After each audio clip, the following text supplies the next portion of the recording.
Welcome to RM biology. আরও একটি নতুন জেনপাস ইউজির প্রিপারেশন ভিডিওতে তোমাদের স্বাগত। তোমরা প্রত্যেকেই জানো তোমাদের কিন্তু 30 তারিখে পরীক্ষা। তো আজকের আমরা ফিজিক্স ক্লাস করব, সেই ফিজিক্স ক্লাসের মডেল পেপার 1, যেখানে ক্যাটাগরি 1-এর 15টা প্রশ্ন তোমরা পেয়ে যাবে। প্রত্যেকটার কিন্তু ফুল সলভ পেয়ে যাবে। ক্যাটাগরি 1-এর 15টা প্রশ্ন আমি তোমাদের যেমনটি জানিয়েছিলাম কালকের বায়োলজি ক্লাসে, আজকের ফিজিক্স, কেমিস্ট্রি, বায়োলজি প্রত্যেকটার কোশ্চেন পাবে। তো আজকের ফার্স্ট ক্লাস এটা হচ্ছে ফিজিক্স। তো ফিজিক্সের ক্যাটাগরি 1-এর যে প্রথম প্রশ্ন আছে দেখো, 7m ভরের একটি বস্তু প্রাথমিকভাবে স্থির ছিল, 4m এবং 3m ভরের দুটো টুকরোতে বিভক্ত হলো। যদি ক্ষুদ্র ভরের ভরবেগ p হয়, তবে ওই বিস্ফোরণে নির্গত গতিশক্তির মান কত হবে? চলো অ্যান্সারটা আমরা করি। দেখো, সব থেকে প্রথম এই জায়গাটায় দেখো, একটি বস্তু প্রাথমিকভাবে স্থির ছিল। যদি বস্তু প্রাথমিকভাবে স্থির থাকে, তাহলে তার বাহ্যিক বল আমরা কত ধরে নিতে পারি? যদি বাহ্যিক বল আমরা ধরে নেব 0। যদি বাহ্যিক বল 0 হয়, তাহলে অপেক্ষাকৃত যে ভারী বস্তু তার ভরবেগ কত হয়ে যাবে? তার ভরবেগ নিশ্চয়ই মাইনাস পি হয়ে যাবে, যেহেতু ভরবেগ এখানে প্লাস পি দেয়া আছে। তাহলে ক্ষুদ্র ভরের যদি প্লাস পি হয়, তাহলে ভারী বস্তুর মাইনাস পি হয়ে যাবে। এবার যদি আমরা করি, তাহলে আমরা নির্গত বিস্ফোরণের যে গতিশক্তি, বিস্ফোরণ নির্গত গতিশক্তি, তাহলে P square by 2m1 plus P square by 2m2। সেখান থেকে আমরা ক্যালকুলেশন করলে কি পাবো? m1 এর মান বসাও, 2 into 3m plus P square by 2 into 4m। সেখান থেকে আমরা ক্যালকুলেশন করলে কি পাচ্ছি? P square by 6m plus P square by 8m। তো এটার ক্যালকুলেশন করলে আমরা কি পাচ্ছি? 24m পাচ্ছি নিচে, এবং তারপরে আমরা উপরে কি পাবো? তাহলে 4p স্কোয়ার পাবো প্লাস 3p স্কোয়ার পাবো, ইকুয়াল টু আমরা কি লিখবো? 7p square by 24m। দেখো অপশান এ তে আছে, তাহলে অপশান এ কারেক্ট অ্যান্সার। দ্বিতীয় প্রশ্নে দেখো, একটা এরকম স্ট্রাকচার দেয়া আছে, সেটার উপর বেস করে কোশ্চেন করা হয়েছে। m1 m2 ভরের দুটো বস্তুকে একটা ঘর্ষণশীল টেবিলের উপর রাখা হয়েছে, এবং সেখানে m1 2 কেজি, m2 1 কেজি।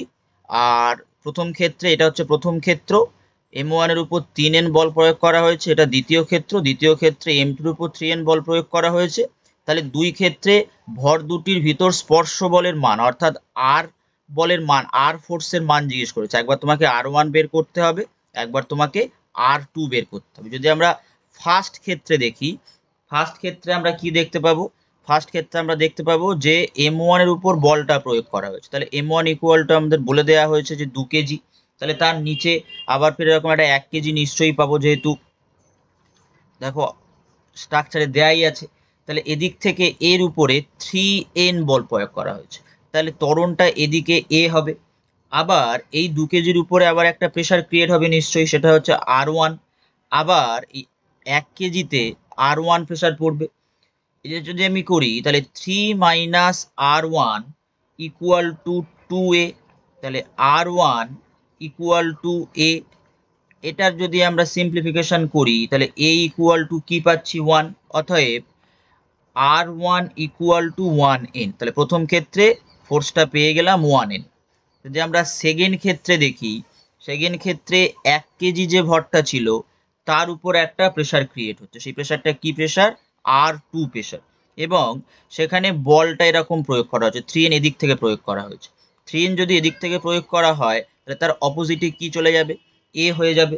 তাহলে এখান থেকে আমরা কি পেতে পারি? এখান থেকে আমরা পেতে পারি 3 minus r2 equal two 1a। তাহলে r2 ইকুয়াল টু 2a। সেখান থেকে সিম্পলিফিকেশন করলে আমরা পাচ্ছি a ইকুয়াল টু 1। তাহলে r2 ইকুয়াল টু কত হচ্ছে? 2n। তাহলে একবার হলো 1n, একবার হলো 2n। দেখো কোথায় আছে? অপশান সি তে আছে, তাই অপশান সি কারেক্ট।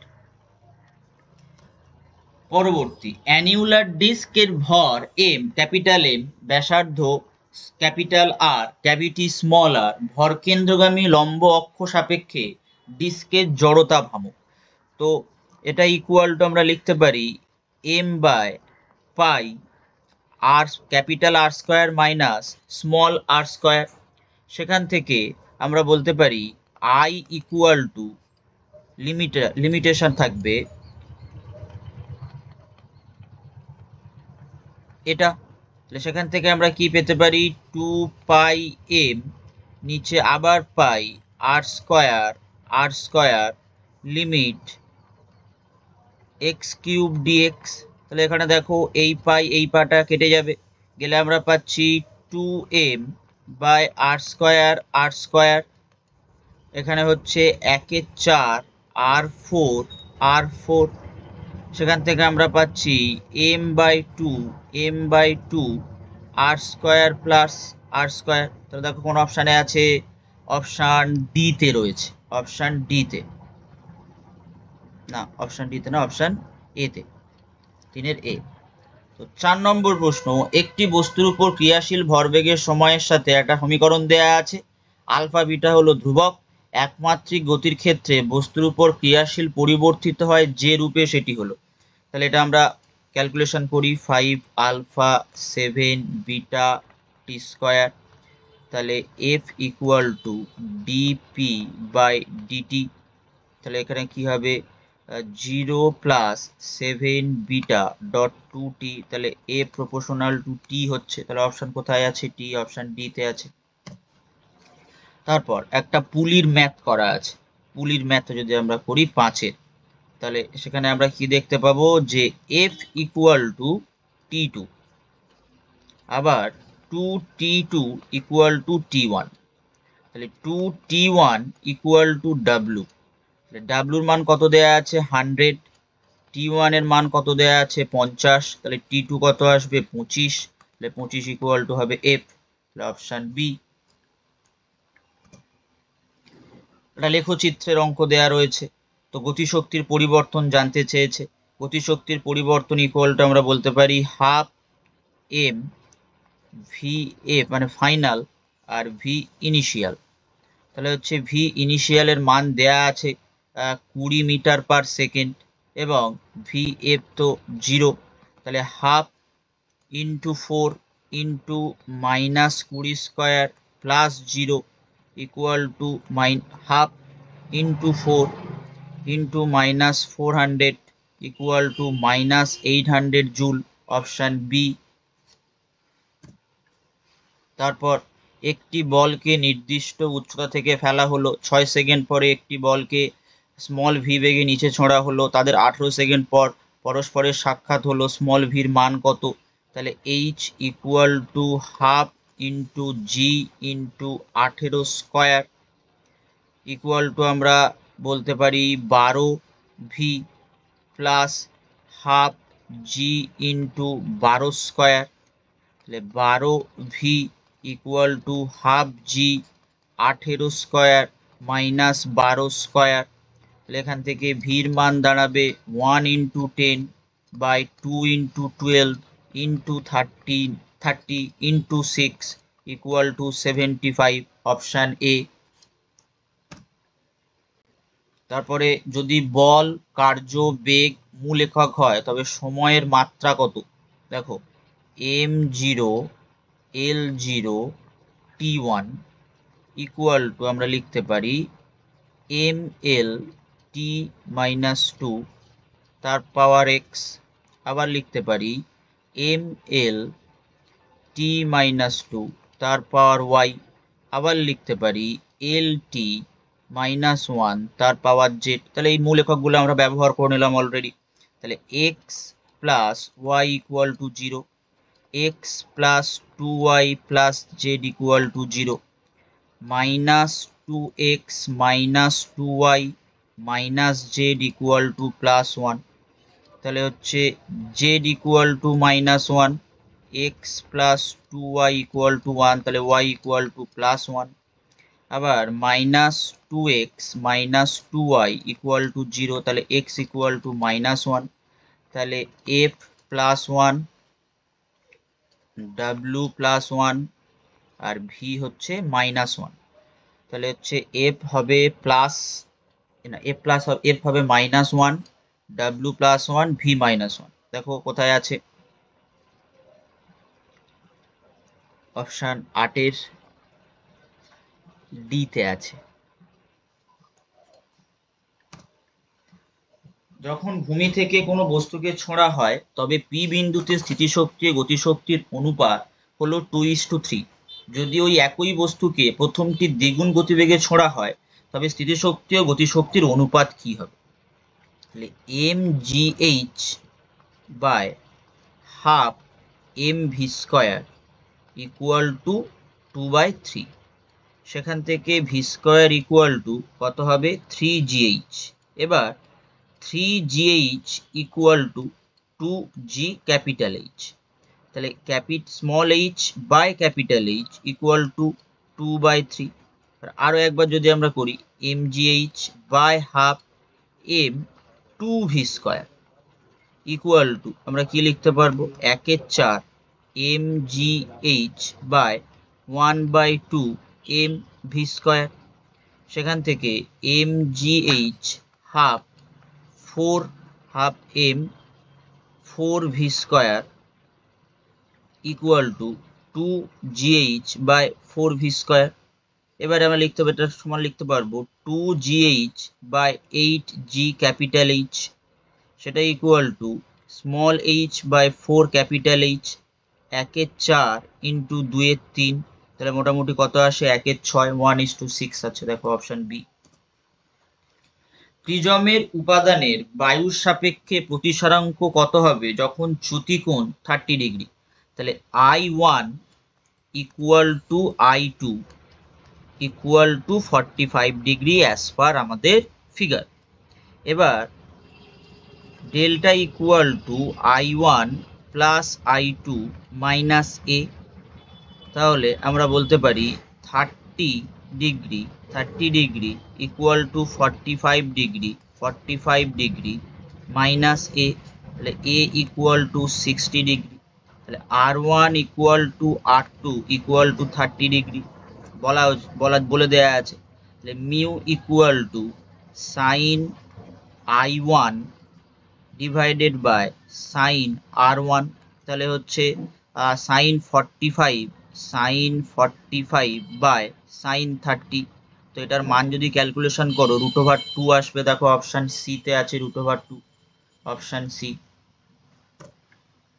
যদি vector A equal to 3i cap minus 2j cap plus 4k cap এবং vector B equal to 5i cap minus 2j cap minus k cap হয় তবে এই পার্টিকুলার জিনিসটার অর্থাৎ ডট প্রোডাক্টের মানটা তোমাকে জিজ্ঞেস করা হয়েছে। ডট প্রোডাক্টের অ্যান্সারটা আমরা করি। এটা সহজ, তোমরা পজ করে নিজেরাই করতে পারো। দেখো তোমরা প্রত্যেকে কিন্তু ফ্রি অফ কস্ট এই ভিডিওগুলো পাচ্ছ, তো এই চ্যানেলটি অবশ্যই করে সাবস্ক্রাইব করে দাও।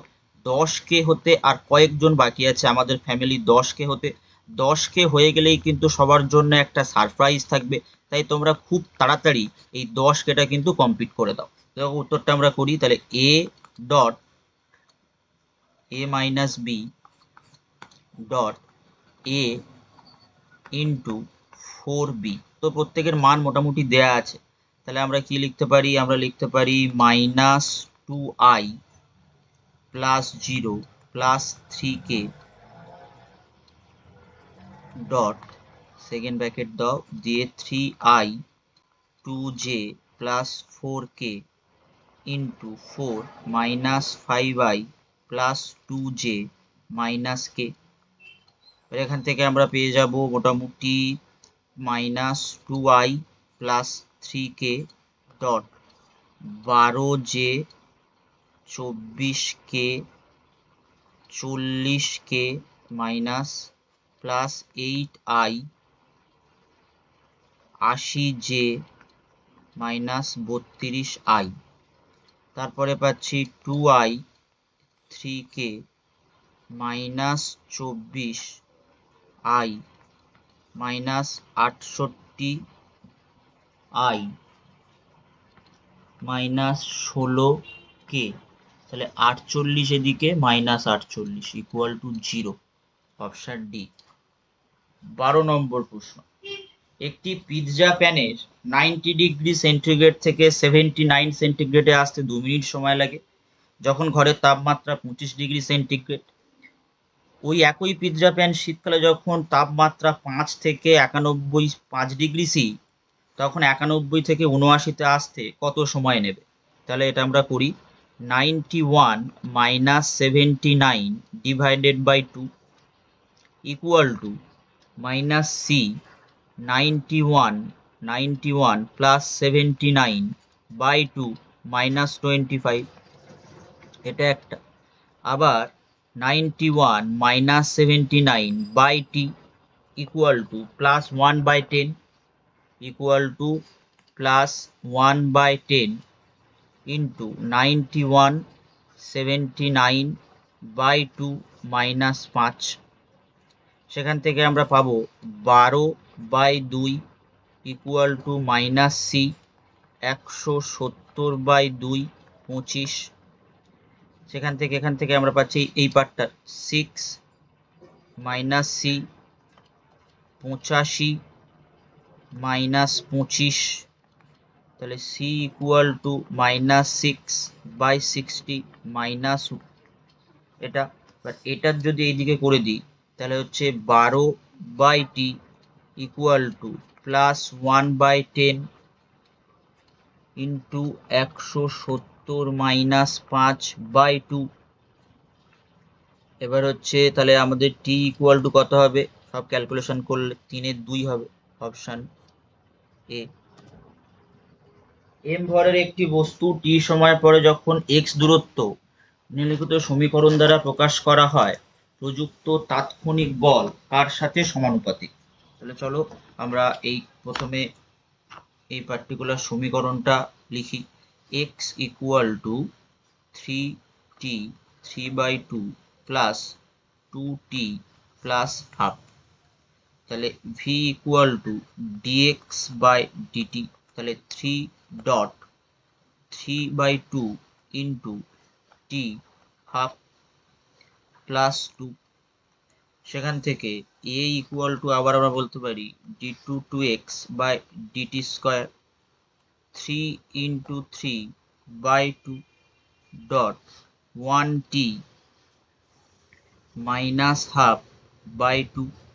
তাহলে 9/4 টি মাইনাস হাফ। যেহেতু এফ ইকুয়াল টু আমরা জানি এম এ, তাহলে F proportional to t minus half, অর্থাৎ অপশান ডি। একটি তেজস্ক্রিয় মৌলের টি ইকুয়াল টু 0 এবং টি ইকুয়াল টু 2 সেকেন্ডে পরমাণুর সংখ্যা 1000 থেকে 900 হয়ে যায়, মানে 1000 থাকে একবার 900 হয়। তাহলে T4s এ পরমাণুর সংখ্যা কত হবে? T4s এ দেখো, তাহলে N0 ইকুয়াল টু 1000, আবার কত 900 হয়, সেটা ইকুয়াল টু আমরা লিখতে পারি 1000 ই মাইনাস ল্যামডা বাই 2। সেখান থেকে মাইনাস 2 ল্যামডা ইকুয়াল টু আমরা লিখতে পারি ln ইকুয়াল ln 9/10 লিখতে পারি, ln 9/10। তাহলে n equal to 1000 e lambda by 4। তাহলে n ইকুয়াল টু 1000 ইর পাওয়ারটা হবে minus 4 into half into ln 9/10। সেখান থেকে 1000 ই ln 9/10 এর হোল স্কোয়ার। তাহলে হচ্ছে 1000 into 81/100 equal to 810, option B. Last প্রশ্ন আজকের ভিডিও।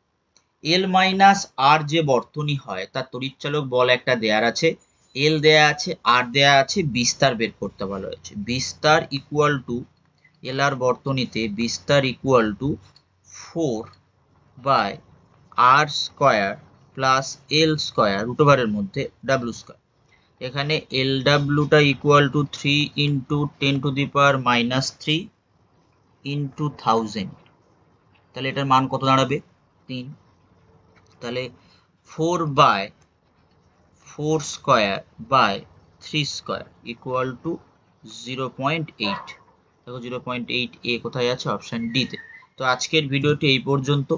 প্রত্যেকে সবাই চ্যানেলটি সাবস্ক্রাইব করে নাও, লাইক করো, শেয়ার করো। পরবর্তী ক্লাস কিন্তু কেমিস্ট্রি হতে চলেছে, এই চ্যানেলটি অবশ্যই করে সাবস্ক্রাইব করে নাও। কেমিস্ট্রি ক্লাস তোমরা মোটামুটি 5টা নাগাদ পেয়ে যাবে, কেমিস্ট্রি ক্লাস 5 PM, এবং রাত 9:30টার সময় তোমরা কিন্তু বায়ো ক্লাস পেয়ে যাবে। তো আজকের ভিডিওটি এই পর্যন্ত।